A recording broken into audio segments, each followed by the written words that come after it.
Gara-gara video pengajian saya di Banyuwangi dengan bintang tamu Farel Prayoga yang hari ini sedang viral, sehingga seolah-olah ada tuduhan Gus Miftah intervensi agama, padahal faktanya tidak demikian. Saya ngaji di Banyuwangi dengan puluhan ribu orang, bintang tamunya Farel. Setahu saya, karena acara pengajian bintang tamu Farel ya mungkin muslim, maka dia sholawatan. Selesai nyanyi saya tanya, Farel kamu bisa ngaji apa enggak? Dijawab enggak bisa. Ya sudah, kamu belajar.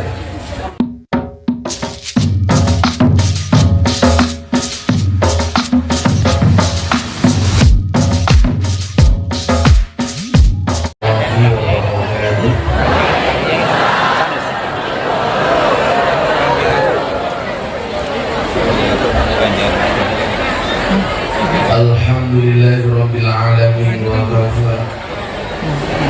Wassalatu wassalamu ala sayyidina Muhammadin Mustafa wa ala alihi wa sahbihi ahli sidatil wal wafa. Rabbi shrah li sadri wa yassir li amri wahlul 'uqdatam min lisani yafqahu qawli, amma ba'd. Hadratal mukarramin, para masyayikh, para kiai, para habaib, tokoh agama, tokoh masyarakat, para sepuh bini sepuh, takmir masjid yang saya muliakan, para pejabat yang berkenan hadir dalam semua tingkatannya yang saya hormati, segenap panitia pengajian dalam rangka Maulid Nabi Muhammad SAW di Masjid Al-Ikhlas Asin Ponorogo,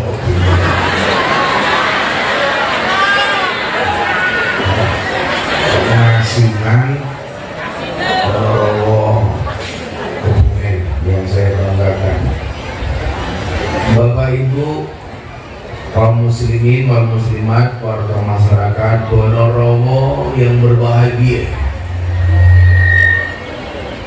beliwingko bakule perawan, perawane ayu, bokong ilmu.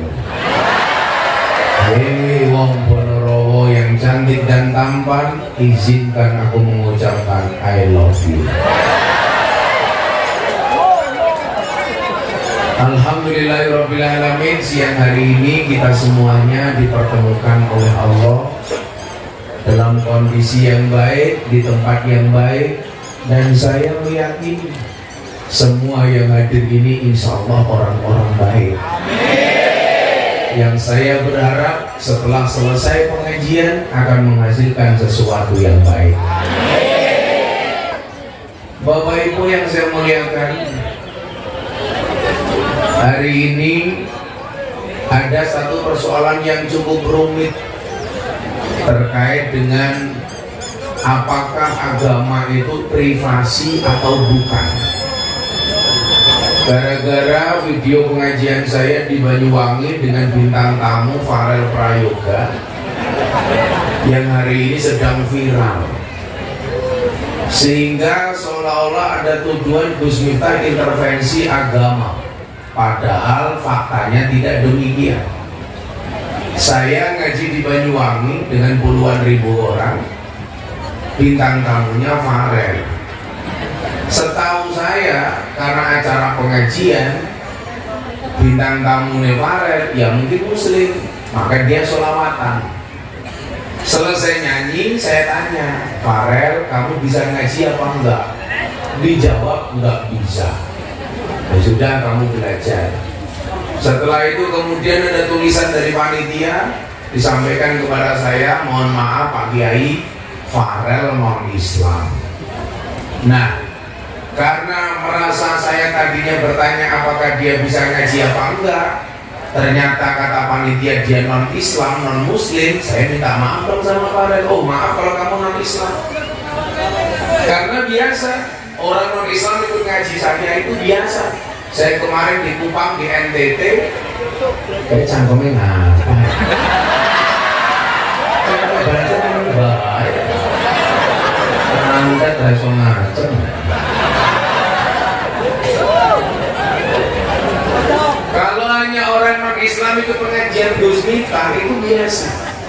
Saya kemarin di Kabupaten Timur Tengah Selatan Nusa Tenggara Timur, yang dulu di depan justru para pendeta. Saya kemarin pengajian dari Bali, justru yang ikut ngaji saya banyak para pedando dan pecalang. Yang menjadi persoalan adalah karena ini jadi bintang tamu, lah karena acaranya pengajian, kan lumrah kalau saya suruh ngaji. Ternyata baru ada informasi dari panitia bahwa yang bersangkutan kata panitia non muslim. Yang menjadi persoalan kemudian adalah saya sudah klarifikasi, saya mohon maaf, tapi saat itu saya sampaikan kepada Farel, apapun agamamu kamu harus taat, jadilah hamba yang baik. Lah ternyata hari ini banyak muncul di media bahwa Farel melaksanakan sholat, aku lah mendasi. Ini janjane agamanya apa? Saya nggak urusan kamu agamanya apa, mau Kristen, Katolik, Hindu, Buddha, wong semua agama yang diakui oleh undang-undang itu berhak menjalankan ibadah agamanya dengan baik dan benar. Yang salah itu kalau kita ikuti atau mengomentari atau mempermasalahkan agama orang lain. Gini apa betul? Anda jadi orang Islam, ya jadilah orang Islam yang baik. Anda jadi orang Kristen, jadilah orang Kristen yang baik. Yang menjadi persoalan di panggung panitia ngomong sama saya ini orang non Islam, tapi kok hari ini banyak video di Instagram dan TikTok yang bersangkutan melaksanakan sholat, kan ganda sih akhirnya kayak di prank. Nah maka Bapak Ibu rahimakumullah, kemudian ada pertanyaan begini, Gus, apakah agama itu privasi? Bagi saya Bapak Ibu, Anda yang mengatakan agama privasi itu silakan, tapi kalau saya bukan. Alasannya apa Gus? Saya kasih alasan. Bapak Ibu Anda punya KTP? Ada kolom agama dalam KTP? Oh, dalam KTP mu ada kolom agamanya apa enggak? Agamanya Islam.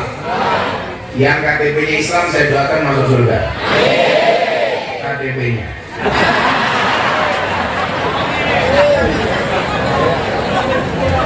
Pertanyaannya begini, kenapa harus ada kolom agama dalam KTP? Ini menunjukkan apa?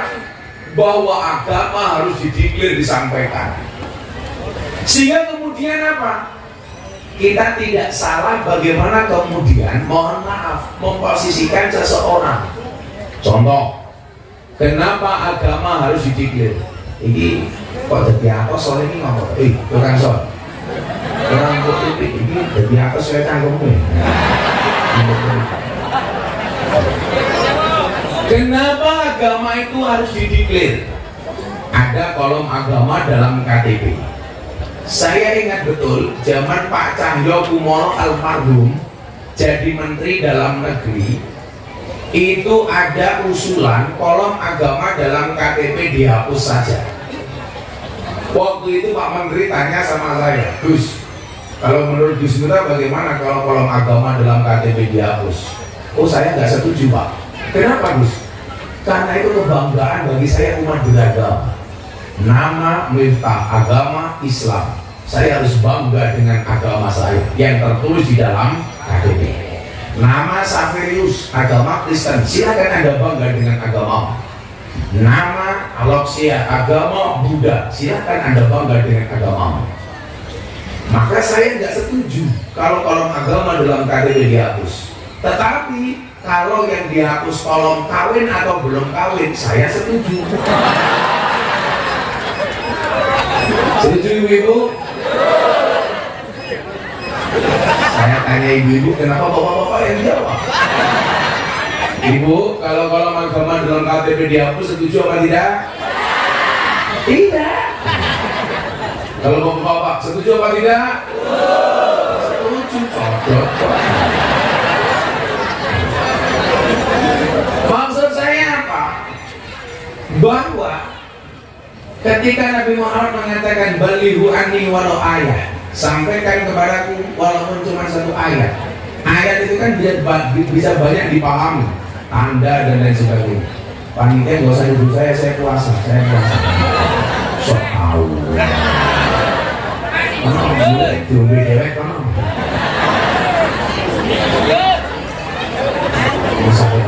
Anak harus minggat malah.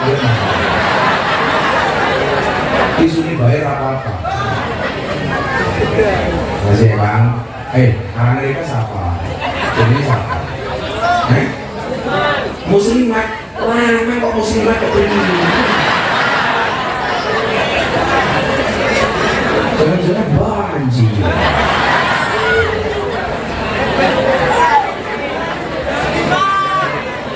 Nah, mudik dia arah muslimat ya waduh. Masa ini muslimat lah. Masa ngomong muslimat ya. Nah, Bapak Ibu yang saya muliakan, kalau saya agama itu bukan privasi. Tapi bagi orang yang mengatakan agama itu privasi, ya saya bisa apa? Saya tidak ada urusan. Memang saat itu Mas Farel bilang, saya tanya, Mas, lah agamamu ya apa kok non Islam? Dijawab sama Farel, privasi. Sehingga kemudian memunculkan tanya, yang menjadi persoalan kemudian adalah agama itu privasi atau bukan? Kalau saya secara pribadi mengatakan bukan. Contoh Pak, kenapa saya harus ngaku Islam, Kristen ngaku Kristen? Umpama nih, anak kasus neng kampung Kasihan dia apa? Ini ngomong apa? Aku jangan mewang bahasa ya. Umpama neng Bonorowo, anak kecelakaan, tabrakan sepeda motor.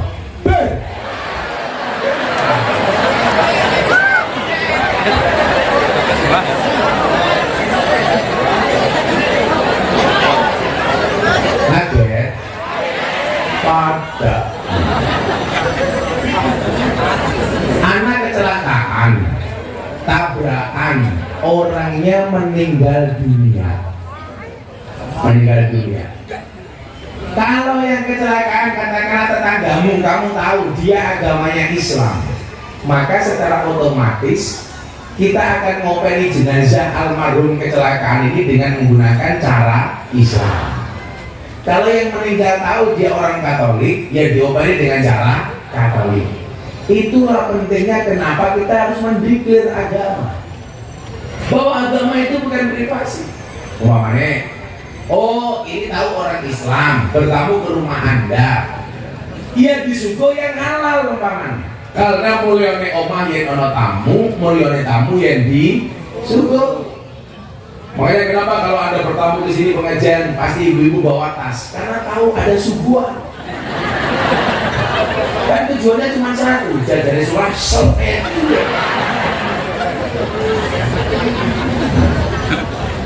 Kalau ini tamunya non Islam, oh agak bebas dikit, yang haram-haram dikit tahu. Atau Anda bertamu kepada rumahnya orang Kristen, oh tahu Gus Miftah itu Islam, jangan disuguh babi, karena bagi orang Islam babi itu haram, apalagi babi buta. Ibu-ibu tahu kenapa babi itu haram? Karena mengandung cacing pita. Salah, babi itu tidak mengandung cacing pita, tapi mengandung anaknya. Ya masa anaknya muslimah? Ya anaknya.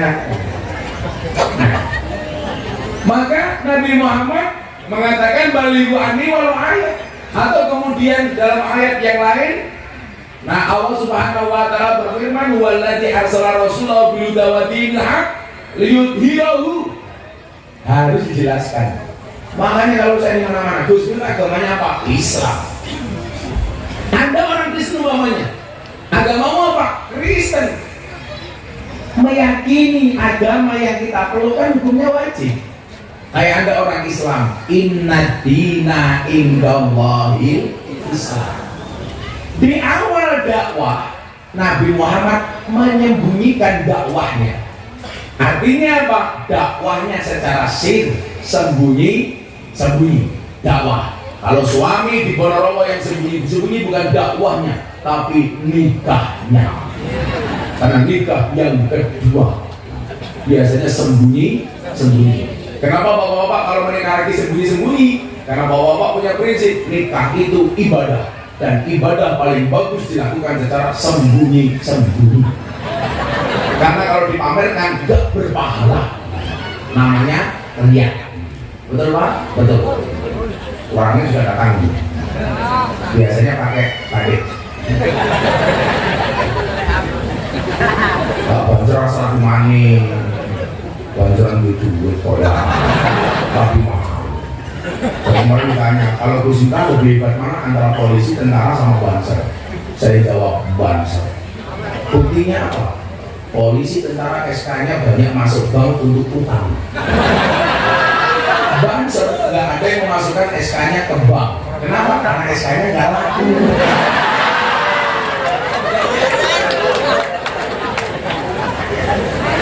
Tapi nggak mungkin mencairkan pakai SK-nya banser. Makanya banyak besok masuk surga pertama kali. Saya besok masuk surga yang awal banser. Karena banser tugasnya survei lokasi. Sebelum kiai masuk surga, surganya disurvei oleh banser. Begitu surganya siap, kiainya masuk, bansernya keluar.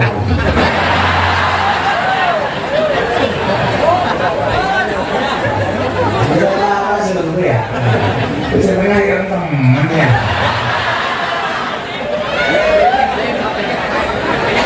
Kira arane yuka ke arane ilma. Apa ke ilma? Ilmu, masya Allah.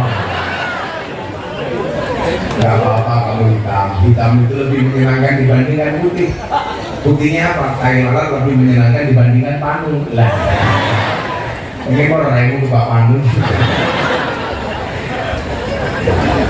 Nah, maka Bapak Ibu, periode dakwahnya Nabi itu ada periode dakwah besir, ada periode dakwah biljar, ada dakwah secara sembunyi-sembunyi, baru kemudian terang-terangan. Yang pertama, kenapa di saat dakwah pertama kali Nabi sihir sembunyi-sembunyi? Karena Islam minoritas. Artinya minoritas apa? Islam baru saja lahir. Artinya lahir apa? Baru saja Nabi Muhammad diperintahkan untuk berdakwah, di awal dakwahnya dengan cara sir atau sembunyi-sembunyi. Karena kalau langsung-langsungan ngomong soal Islam, berbicara tentang Islam, pasti resistensi dan musuhnya lebih banyak. Makanya kan di Nabi dakwah pertama itu ngajak keluarganya dulu. Nah, Bapak Ibu juga seperti itu. Kalau ada dalil bunyinya balighu anni walau ayat, sampaikan dariku walaupun cuma satu ayat. Bapak Ibu, dakwah yang perlu diajak pertama itu adalah keluarganya. Umpamane anak pengajian yang Ponorogo siang ini bersama Gus Miftah, Anda tidak harus ceramah di depan panggung seperti saya. Minimal ngajak anak, istri, suaminya. Pak, besok ada pengajian, ayo mangkat. Itu juga dakwah. Ibu-ibu punya anak, nah besok pengajian, itu juga dakwah.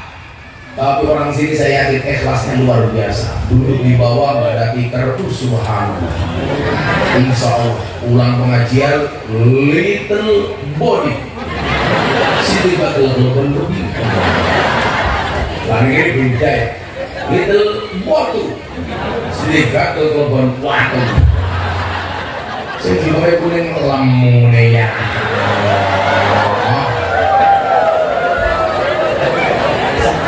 Bokong kampung.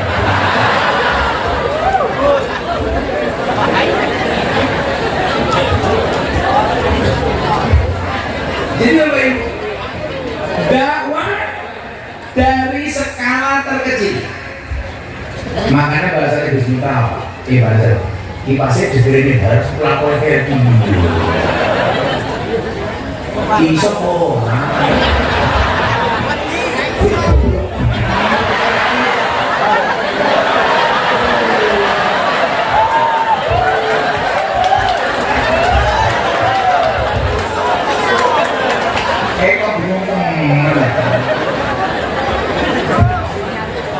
Tapi kalau ibu-ibu punya suami berkumis kayak Pak Eko, pertahankan.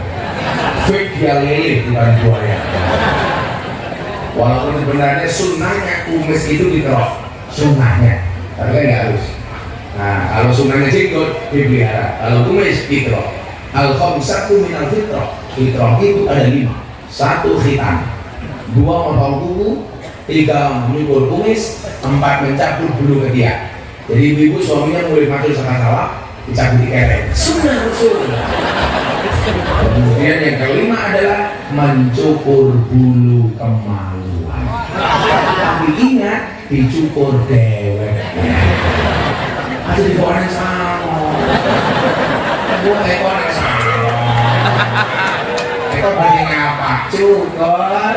Itu kan soalnya sih mau kaya.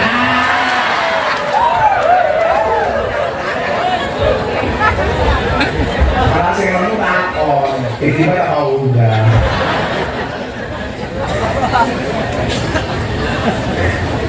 Bapak Ibu coba Anda dengarkan kalimat ini. Dakwah itu bukan profesi, tapi apapun profesinya harus berdakwah. Makanya kalau di kepolisian ada istilah dai kamtibmas. Artinya apa? Selain posisinya sebagai kamtibmas, dia juga bisa menyampaikan kebaikan-kebaikan melalui profesinya sebagai polisi dan tentara. Kalau di tentara dulu ada istilah babinsa, betul Pak Ramil? Sekarang masih ada babinsa? Nah, masih ada. Ini apa? Pak Babin, Pak Babin. Nah, kalau Pak polisi namanya kamtibmas. Saya membedakan polisi, intel sama kamtibmas, nggak perlu lihat seragamnya, cukup didengar dari batuknya, itu beda. Kalau intel batuknya biasanya ditahan di empet-empet. Intel, karena harus sembunyi-sembunyi. Kalau kamtibmas,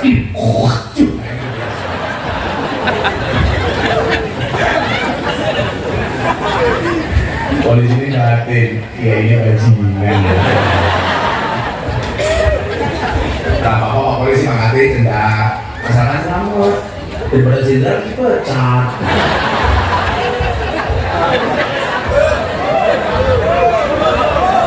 Kan yang dicari bukan pangkat yang tinggi tapi selamat. Gitu Bapak Tengku? Nah, dakwah dari skala terkecil. Maka kenapa kalau kata Nabi, ibu-ibu dikatakan al-ummu madrasatul ula. Ibu-ibu itu madrasah pertama bagi anak-anaknya. Artinya apa? Anda punya kewajiban dakwah minimal kepada anak-anakmu.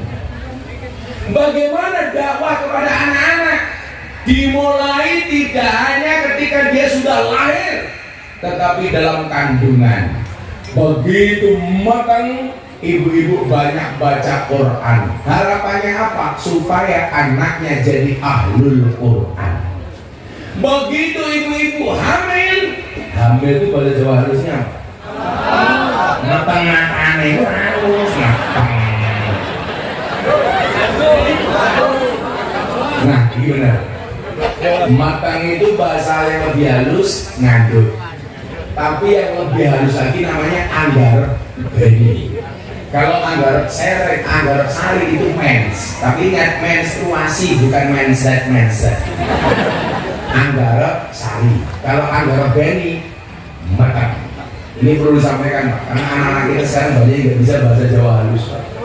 Saya punya santri, tamu saya datang pengen ngerokok, nggak mau rokok jadi maunya tingwe, gelinting. Saya butuh mbako. Akhirnya saya bilang sama santri, tolong kamu beli soto. Pulang bawa soto kan. Padahal soto itu mbako, malah mulai bawa soto.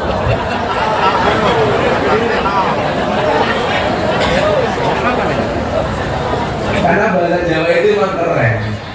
Bahasa Jawa itu keren. Makanya banyak bahasa Jawa yang tidak ada bahasa Indonesianya.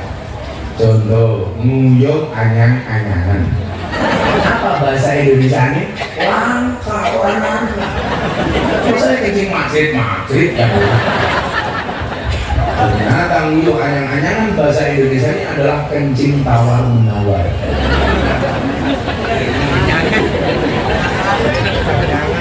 Bagaimana dakwah ibu kepada anak? Misi kenabian itu kan dakwah. Artinya apa? Saya menginginkan semua yang hadir ini menjadi pendakwah, walaupun tidak harus profesional seperti Gus Miftah. Artinya profesional kan ya yang diundang ya mulai diupload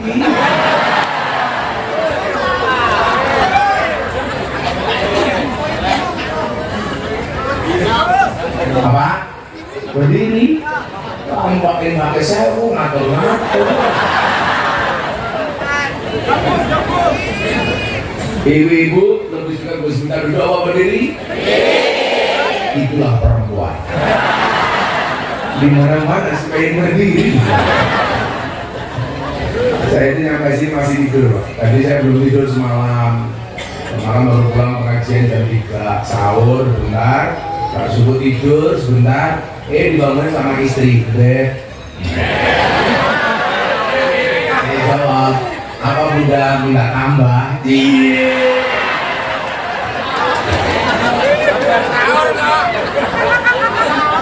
Sahur, iya ini tidak tambah.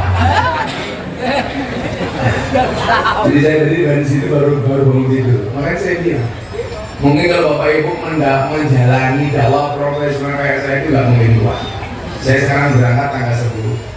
Hari ini pengajian 3 kali, nanti malam terakhir di Purwokerto. Harus langsung 12 besok pagi di Jakarta jam 9 pagi saya ada acara dengan presiden di Jakarta Convention Center. Launching acara TV, saya ceramah 10 menit. Jam 12 siang saya balik ke Tegal Pemalang, pengajian Tegal Pemalang. Besoknya pagi harus kembali ke Jakarta. Saya ada acara live FGTV sebagai host di TV. Tanggal 13 pagi saya ke Lampung, 13 sore balik ke Tangerang, HUT Kabupaten Tangerang. 14 saya ke Cirebon, 15 saya ke Banten, 16 ke Lubuk Linggau Sumatera Selatan, Muara Enim. Lalu pulang ke Jakarta sampai Jogja tanggal 19. 8 hari berangkat baru pulang. Pertanyaannya, aku pulangnya kapan? Nah, aku jadi ingin. Kalau ingin, kalau pokoknya kayak kelan-kelan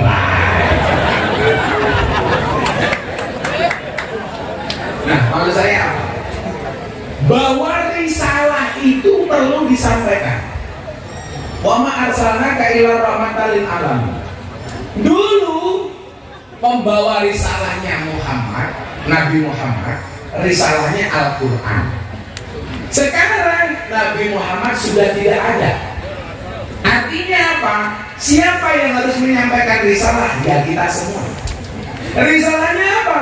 Ya Al-Quran, Al-Hadis, Ijma' Qiyas. Bagaimana cara menyampaikannya? Dengan cara sesederhana mungkin. Anda jadi lurah. Ada Pak Lurah di sini? Ada. Di dia lurah. Halo Pak Lurah. Teman. Pakaian apa? Pakaian? Foto. Foto sama siapa? Foto apa? Pakaian foto. Nah iya, jadi kepala desa kayak stres. Bayar titik, pengajian kon nyumbang, tangga-tangga mantu nyumbang, sunatan nyumbang, janda datang nyumbang. Makanya di mana-mana Pak Lurah itu kelasnya fitness. Apa kayak fitness? Awalnya fit, artinya ngenes. Semoga Pak Lurah ada umur. Artinya Pak orang sedunia mati Pak Lurah hidup sendiri.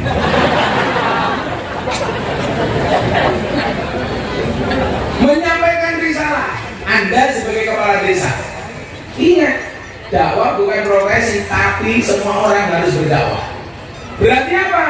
Pak Lurah dakwah dengan jabatannya sebagai lurah. Minimal apa? Ngajak masyarakat untuk menjadi masyarakat yang baik. Caranya bagaimana? Dicontoh. Kan di Pak Lurah, kan di Nabi itu punya 4 sifat. Kemarin Pak Lurah, Pak Samad di sini. Pak Samadnya mana? Sungguh sih kan dulu ya. Kamu fungsi ini ya. Saya sebut bakar kayak.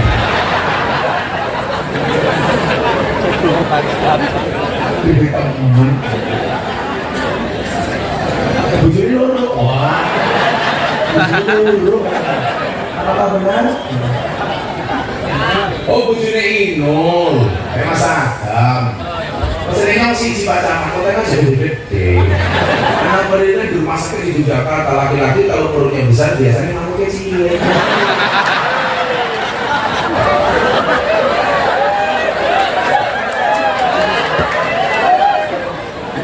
gede-gede.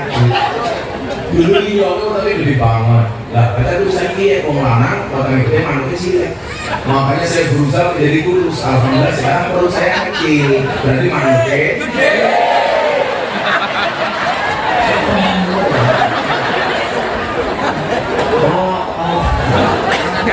tenang. Bagaimana dakwahnya kayak Pak Camat, kayak Pak Lurah? Dakwah bilhal dengan contoh. Oh, saya sebagai pemimpin, kullukum ra'in wa kullukum mas'ulun an ra'iyyan. Tiap kamu adalah pemimpin dan pemimpin itu akan dipertanggungjawabkan atas apa yang dipimpinnya. Pak Lurah apa? Bikin kebijakan yang menguntungkan masyarakat. Minimal apa? Menjadi pemimpin yang meneladani akhlak Nabi. Oh, Nabi Muhammad itu sidik, jujur. Nabi Muhammad itu amanah, fatona, tabligh. Tabligh itu menyampaikan. Contoh tabligh, ada BLT, bantuan langsung kelas.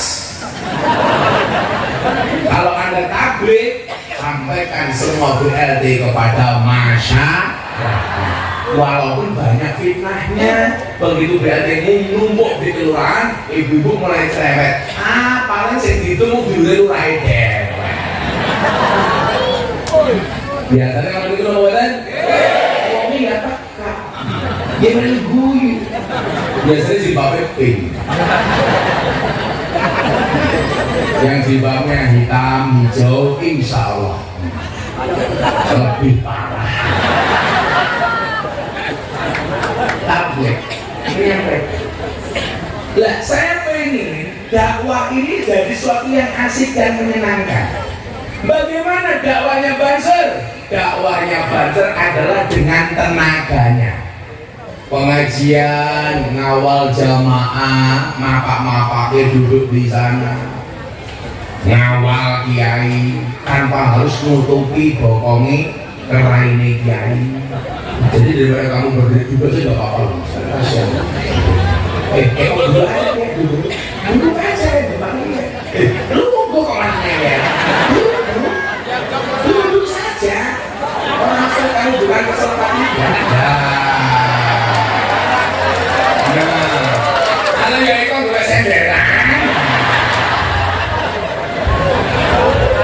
Kan ini, nah tidak tutupi mereka ke aku. Dan mereka datang punya lihat wajahku, tidak ingin lihat bokongmu.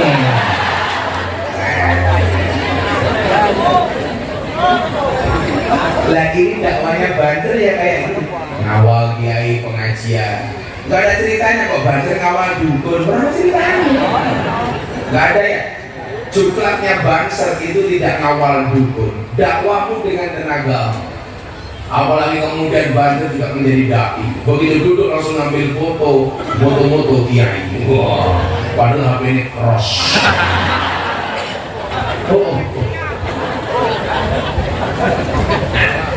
Sehingga kemudian apa? Kita semua masing-masing punya tugas dakwah. Itu banyak kamera, itu mesti YouTuber. Nah, YouTuber dakwah dengan channelnya. Caranya bagaimana? Dengan posting yang bermanfaat. Judulnya jangan provokatif. Coba sedikit banyak hari ini yang viral tentang Gus Miftah sama Farel Prayoga. Itu kan gara-gara tukang edit, tukang potong. Tukang potong apa? Tukang potong video. Makanya anak-anak YouTuber itu masuk surga bisa gampang, masuk neraka juga gampang. Ayo, pengajiannya bagus, judulnya provokatif. Gus Miftah intervensi agamanya Farel Prayoga. Padahal nggak ada intervensi. Itu berarti fitnah apa buatan? Fitnah. Provokatif apa buatan? Provokatif. Itu Pak Polisi, kalau dilaporkan ke polisi, itu ada undang-undangnya. Pelanggaran KUHP pasal hate speech, undang-undang pelanggaran ITE dan lain sebagainya. Artinya apa? Tapi kalau kamu jujur, Gus Miftah mengajak semuanya untuk menjadi dai, walaupun tidak harus profesional kayak Gus Miftah. Karena kalau semuanya ingin menjadi dai profesional, panitia mumet, amplopnya kurang. Mendatangkan Gus Miftah saja murah, kenyang.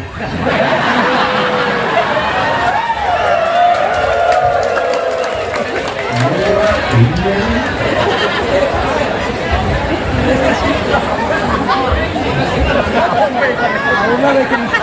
Ini saya Emang siapa? Panitia sing sowan pondok itu siapa? Oh iya. Matur sama panitia di pondok sama manajemen. Mohon maaf, ini kita panitianya miskin. Kira apa masih penting bisa ngaji. Alhamdulillah. Saya ketemu Anda senang, Anda ketemu saya senang. Insya Allah besok orang masuk surga dalam keadaan senang. Amin Allahumma. Ini ketua panitianya kita doakan masuk surga pertama kali. Amin. Berangkat setelah sholat zuhur. Amin. Ini baru zuhur modal.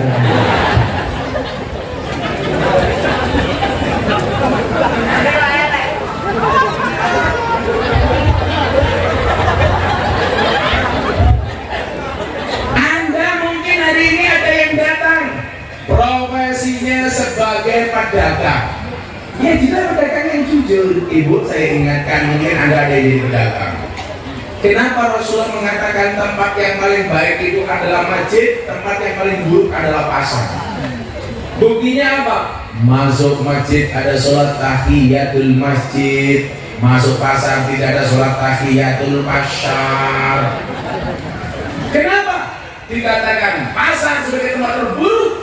Karena banyak terjadi kecurangan, karena banyak terjadi penipuan, karena banyak terjadi pembohongan. Contoh, dodolan buah dimasukkan parsel, sing jaba parselnya menurut buahnya sing api-api meling-meling dibungkus plastik, sing jero bosok. Pernah beli seperti itu Bu? Sering. Itu berarti apa? Anda menjadi pedagang yang tidak jujur. Ngurangi timbangan, harusnya sekilo kurang sudah dikasih. Orang jualan apa dapatnya apa. Satu lagi kejujuran yang sering kemudian kita lupakan. Orang beli ke warung Anda habis 9.300 uang, berarti harus dikembalikan berapa? Uangnya 10.000 harus kembalikan 700 rupiah. Yang 500 dikasih uang, yang 200 diganti permen tanpa minta persetujuan pembeli. Berarti besok bapak-bapak kalau jualan ganti, kalau beli ganti. Kalau Anda beli habisnya 10.000, uang muanya 9.700, kasih 9.700 dalam bentuk uang, yang 300 dibayar pakai permen modal tanpa minta persetujuan. Banyak kecurangan, banyak pembohongan, banyak kebodohan. Makanya kenapa pasar dikatakan sebagai tempat terburuk? Tantangannya adalah Anda jadi pedagang, jadilah pedagang seperti Kanjeng Nabi, karena Kanjeng Nabi juga pedagang. Dan kita diingatkan oleh Nabi, 9 dari 10 jalan rezeki adalah dagang, jual beli. Makanya orang jual beli itu mulia selama dia bisa jujur. Kanjeng Nabi masih muda sudah jualan. Makanya kalau saya ditanya Pak Polisi, Pak Tentara, Pak Sama, Pak Lurah, Gus, apakah kiai itu harus dicontoh? Jawabannya tidak. Kenapa? Karena tugas kiai ngajak umat untuk nyontoh Kanjeng Nabi. Sing kudu mau contoh Kanjeng Nabi. Dadi lurah, dadi camat, dadi aparat. Lihatlah ketika Nabi jadi pejabat. Kenapa? Karena Nabi juga seorang presiden. Jadi kiai, jadilah ketika Nabi sebagai seorang dai dicontoh. Jadi pedagang, contohlah Nabi ketika Muhammad berdagang. Jadi pengembala, contohlah Nabi Muhammad ketika menjadi pengembala. Contoh nih komplit. Mila lah jenengan pengen nyontoh yang paling komplit, mang contoh Kanjeng Nabi. Bangsa nyontoh inyong, ora kuat. Inyong ngaji di lokalisasi ketemu lonte. Eko melu, nggak mau pulang. Lu nggak kuat. Pak Lurah melu. Betah. Atau jangan-jangan Pak Lurah ini urus ada masalahnya susunya orang cocok.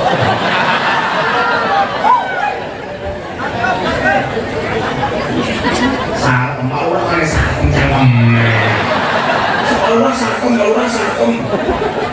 Kan nggak mungkin Pak Lurah sarkem. Kan kalau Pak Sarkem nggak ngomong sama kamu. Nah, kita coba lihat. Jadi Kanjeng Nabi itu ibaratnya etalase Bapak Ibu. Anda mau milih nyontoh Kanjeng Nabi dari segi apanya? Dari segi pedagang, kalau tidak karet tadi kita ngomong pasar, jadilah pedagang yang jujur ala Kanjeng Nabi. Sehingga kemudian apa? Usia 25 tahun Kanjeng Nabi sudah kaya, Pak. Saya ulangi, Kanjeng Nabi usia 25 tahun sudah menjadi miliarder.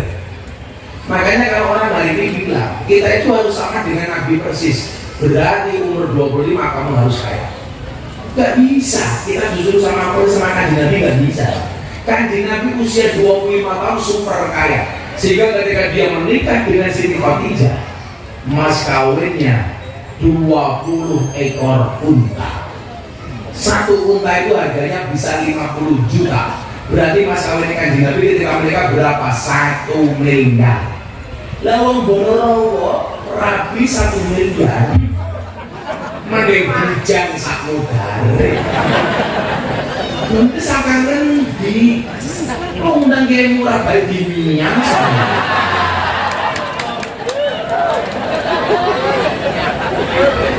Ada sama itu.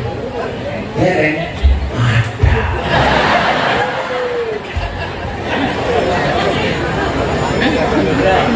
Nanti di zaman ini ditambah. Orang zaman ini ketua panitia di WA. Tapi memang apa?